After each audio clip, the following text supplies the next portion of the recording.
अरे सीमा, तुम, वो भी यहाँ पर अचानक से, इस तरीके से। सब ठीक तो है ना? भाभी अभी आकर खड़ी ही हुई हूँ, आपने तो सवालों की बौछारी शुरू कर दी। कम से कम बैठने तो दो। अरे हाँ हाँ सीमा, बैठो। सीमा, क्या लोगी? चाय कॉफी कुछ? भाभी, भैया कहाँ हैं? तुम्हारे भैया घर पर ही हैं, ऑफिस के लिए तैयार हो रहे हैं। तुम मुझे बताओ, हुआ क्या है? पहले आप भैया को बुला दो। रहने दो, मैं ही बुला लेती हूँ। भैया, भैया, भैया बाहर आओ जल्दी। अरे सीमा, यहाँ पर, वो भी सुबह सुबह? तूने बताया भी नहीं कि तू आएगी। अगर तू बता देती तो मैं आ जाता तुझे लेने।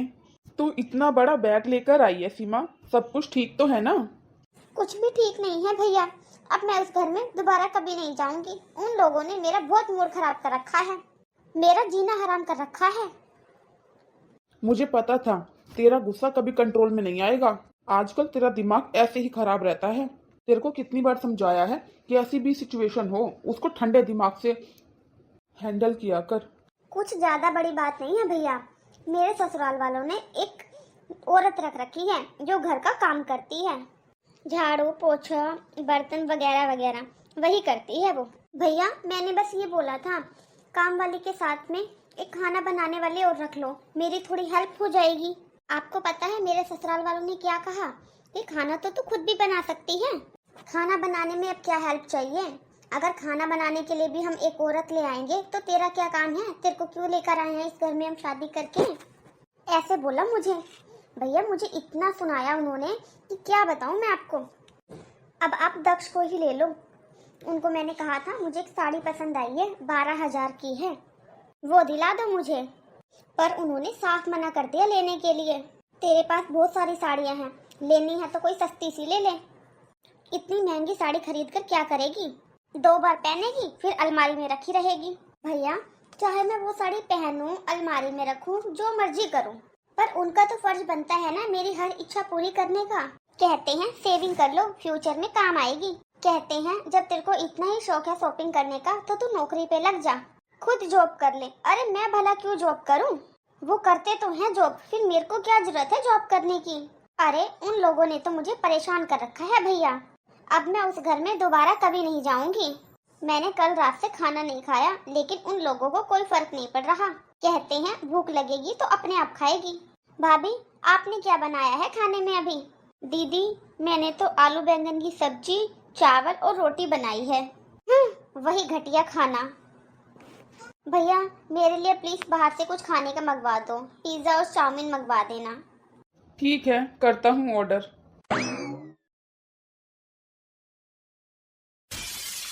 पता नहीं ये क्या समझ के रख रखा है मुझे, इस घर की बहू नहीं नौकरानी बना रखा है मुझे, जो मैं सुबह से झाड़ू पोछा और खाना ही बनाती रहूं। क्या बात है काजल, क्यों चिल्ला रही हो सुबह सुबह? अरे तुम्हें मेरा चिल्लाना नजर आता है? कभी प्यार से बैठकर पूछा है कि काजल तुम्हें प्रॉब्लम क्या है? सुबह से शाम तक इस घर में झाड़ू पोछा साफ सफाई सारे कामों में लगी रहती हूँ मैं। इस घर की मालकिन कम नौकरानी ज्यादा लगती हूँ। कभी रसोई में, कभी बाथरूम में, कभी इधर कभी उधर, कभी छत पर। अरे एक नौकरानी नहीं रख सकते तुम मेरे लिए? काजल, ये क्या ड्रामे लगा रखे हैं तुमने? 2 दिन तुम ठीक रहती हो, तीसरे दिन तुम्हारे फिर यही ड्रामे। ये अचानक से क्या हो जाता है तुम्हें? इस घर में 2 से 3 लोग रहते हैं, उनका भी काम तुमसे नहीं होता क्या? अरे नहीं होता मुझसे काम। आज के बाद बस मैं खाना ही बनाऊंगी। घर की साफ सफाई के लिए एक नौकर रख लेना। मैंने बस कह दिया, आज के बाद मैं नहीं करूंगी घर का काम। पता नहीं क्या हो जाता है इसको अचानक से। भैया क्या हुआ भाभी को? ऐसे तो वो रोज काम करती हैं घर का सारा, आज बड़े तेवर दिखा रही है। अरे क्या बताऊं सीमा तुझे, तेरी भाभी भी ना एक नंबर की पागल है। 2 दिन ठीक रहती है ये, उसके बाद इसके फिर यही ड्रामे हो जाते हैं। अब तू ही देख, इस घर में लोग ही कितने रहते हैं, इतने लोगों का काम भी इससे नहीं होता। चल अब मैं क्या ही बोलूं इसे, मैं तो इससे तंग आ गया हूँ। चल कोई बात नहीं, ये सब तो चलता रहेगा। मैं ऑफिस जा रहा हूँ, तू अपना ध्यान रखना। हाँ ठीक है भैया। सीमा, दक्ष का कोई फोन वगैरह आया? नहीं आया भैया, और आएगा भी ना तो भी ना उठाऊं मैं उनका फोन। सुनो हाँ बोलो। सुनो, मुझे ना 15,000 रुपए दे दो। क्यों? अभी मैंने 2 दिन पहले ही तो तुम्हें पैसे दिए थे ना, घर का खर्चा चलाने के लिए। अब तुम्हें 15,000 रुपए क्यों चाहिए? अरे मुझे पता है तुमने घर खर्च के लिए मुझे पैसे दिए थे। 15,000 मुझे अपने खर्चे के लिए चाहिए। शाम को मुझे किट्टी पार्टी के लिए जाना है। क्या किट्टी पार्टी में जाना है? तुम पागल वागल हो गई हो क्या? तुम किट्टी पार्टी में जाने के लिए मुझसे 15,000 रुपए मांग रही हो? किट्टी पार्टी का खर्चा बेफिजूल होता है। किट्टी पार्टी में खर्चा करने के लिए एक फूटी कौड़ी नहीं है मेरे पास तुम्हारे लिए। अच्छा जी, मेरे शौक फिजूल हैं। मेरे खर्चों के लिए तुम्हारे पास पैसे नहीं हैं, तो कोई बात नहीं, मैं खुद कमाकर अपने शौक मौज पूरे कर सकती हूँ। और हाँ, कल से ही मैं जॉब ज्वाइन कर लूंगी, और इससे भी तुम्हें प्रॉब्लम होती है ना, तो मैं अपने घर चली जाऊंगी।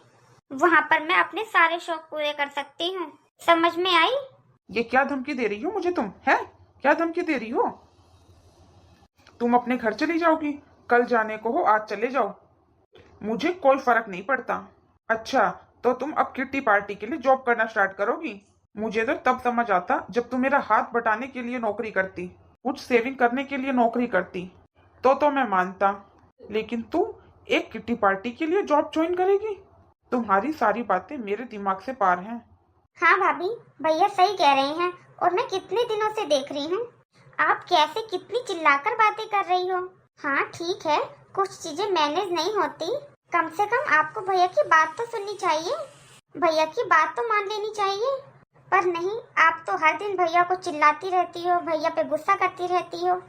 और भैया सही कह रहे हैं, ये किट्टी पार्टी बेफिजूल का खर्चा है, कुछ नहीं होता इसमें। अरे मैंने कर रखी है, मुझे पता है, बिल्कुल फिजूल खर्चा है, कोई काम की नहीं है ये किट्टी पार्टी, बस पैसे बर्बाद होते हैं इसमें। देखो भाभी, कोई चीज समझ में नहीं आती ना तो उसमें एडजस्ट होना सीखो। सीमा, अगर तुमने भी एडजस्ट किया होता ना तो आज तुम यहाँ नहीं होती। अगर तुमने भी एडजस्ट किया होता ना तो आज तुम यहाँ नहीं अपने ससुराल में होती। सीमा, मैं तुम्हारे पति को अच्छे से जानता हूँ, उसके नेचर को अच्छे से जानता हूँ, और मुझे तेरे नेचर के बारे में भी बहुत अच्छे से पता है। और तू क्या कहती है? तुझे उस घर में काम करना पड़ता है, तुझे उस घर में काम नहीं करना, तुझे नौकर चाहिए उस घर में। अरे तेरे घर में है ही कितने जने? तेरे सास ससुर, एक तू और एक दक्ष, तुम 4 जने ही तो हो, और उनका काम करने में भी तेरे को प्रॉब्लम होती है क्या? और तुझे अपने शौक पूरे करने हैं ना, तो तुझे दक्ष ने परमिशन दे रखी है नौकरी करने की। तू नौकरी करके अपने सारे शौक मौज पूरे कर सकती है। अरे तुझे ऐसा पति कहाँ मिलेगा जो तुझे बाहर नौकरी करने की परमिशन दे रहा है? देख सीमा, एक आदमी अपने सारे शौक मौज मार देता है अपनी औरत के शौक पूरे करने के लिए, लेकिन वो औरत कभी खुश नहीं होती है, उसकी डिमांड दिन पर दिन बढ़ती जाती है। जब पति अपने शौक मार सकता है अपनी पत्नी के शौक पूरे करने के लिए, एक औरत थोड़ी बहुत इच्छा नहीं मार सकती अपने पति के लिए? सभी औरतें ऐसी नहीं होती हैं, कुछ औरतें तेरी भाभी जैसी भी होती हैं। तेरी भाभी हर चीजों को एडजस्ट करती है। ऐसा नहीं है कि तेरी भाभी के शौक नहीं हैं, इसके भी बड़े बड़े शौक हैं, लेकिन ये जितनी चादर हो उतने ही पैर पसारती है। मतलब ये है, तेरी भाभी फिजूल का खर्चा नहीं करती है। उसको पता है घर में 10 रुपए पड़े हैं तो वो 15 रुपए की चीज नहीं लेगी, वो कोशिश करती है 5 रुपए की ही चीज लूं। इसको कहते हैं एडजस्ट करना। साड़ी और इन कामों के लिए रिश्ता तोड़ना अच्छी बात नहीं है सीमा। चीजों का मूल्य नहीं होता सीमा, रिश्तों का मूल्य होता है। जो तूने अपने ससुराल वालों के साथ और अपने पति के साथ किया है, वो क्या वो सब भूल पाएंगे? तूने अपनी इज्जत खुद खराब करी है अपने ससुराल में। अरे कभी मैं कह दूं ना तेरी भाभी को कि चल बाहर खाना खाने चलते हैं, तो पता है तेरी भाभी क्या बोलती है? नहीं, ये सब फिजूल खर्चे हैं, जो चीजें हम बाहर खाएंगे वो तो मैं घर पे ही बना दूंगी। अपने घर से साफ सुथरी और अच्छी जगह कोई नहीं है। हाँ, घूमने फिरने जाओ कोई बात नहीं, लेकिन फालतू का खर्चा करना अच्छी बात नहीं।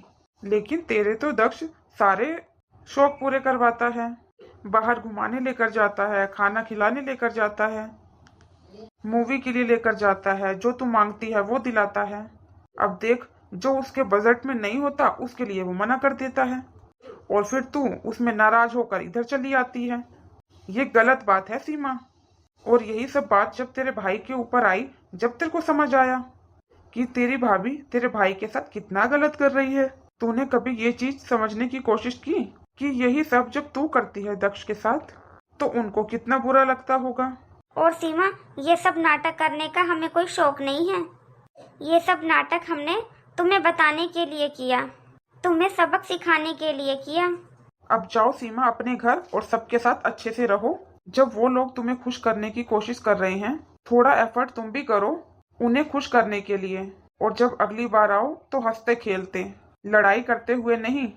ठीक है भैया, मुझे सब समझ आ गया। हेलो फ्रेंड्स, कैसे हो आप सब? आई होप अच्छे होंगे। आपको हमारी आज की कहानी कैसी लगी कमेंट बॉक्स में कमेंट करके ज़रूर बताना। और हमारी वीडियो अच्छी लगी है तो लाइक शेयर करना ना भूलना। और अब तक जिन लोगों ने हमारे चैनल को सब्सक्राइब नहीं किया, प्लीज़ जल्दी से जाके सब्सक्राइब कर लीजिए। और हाँ, बेल आइकन दबाना ना भूलिए ताकि ऐसे ही और अच्छी अच्छी कहानियाँ आपको देखने को मिलती रहें। Thanks for watching. मिलते हैं अगली वीडियो में।